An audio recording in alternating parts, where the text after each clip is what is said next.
नमस्कार, मी लाघवी ओम सावंत बुलेटिन मध्ये आपलं स्वागत करते। महत्वाची बातमी, 58 लाख नोंदीचा मुद्दा दिशाभूल करणार आहे असं बबनराव तायवाडे म्हणतात। मराठा समाजासह ओबीसी समाजाची देखील दिशाभूल होतीये असा आरोप बबनराव तायवाडे यांनी केलेला आहे। ऐकूया आपण।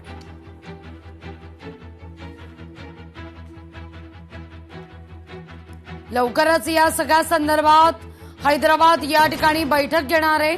डिसेंबरमध्ये केंद्र सरकार विरोधात रामलीला मैदानावर आंदोलन करणार असल्याचा इशारा देखील बबनराव तायवाडे यांनी दिलेला आहे।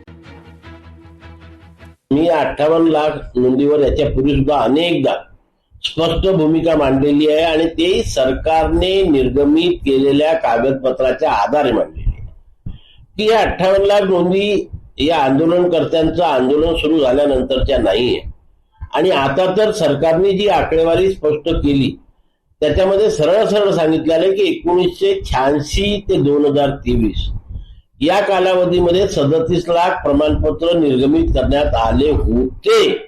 मग या 37 लाख नोंदीचा 58 लाख पैकी आंदोलनाला आणि आता काय संबंध आहे? आता नवीन नोंदी सापडल्या का? त्या 86च्या आंदोलनात सापडल्या।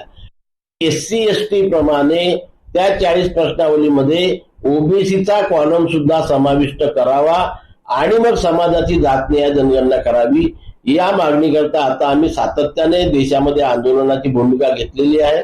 आणि डिसेंबर महिन्यामध्ये दिल्लीला, कारण हा प्रश्न केंद्र सरकारशी संबंधित असल्यामुळे दिल्लीला रामलीला मैदानावरती या देशातील सर्व ओबीसी समाज संघटित होऊन त्या ठिकाणी आम्ही ठिय्या आंदोलन करणार आहोत आणि केंद्र सरकारला ओबीसीचा कॉलम समाविष्ट करण्याकरता बाध्य करणार आहोत। याकरता उद्या आमची महाराष्ट्रातील पदाधिकाऱ्यांची बैठक धनवटे नॅशनल कॉलेजला आहे।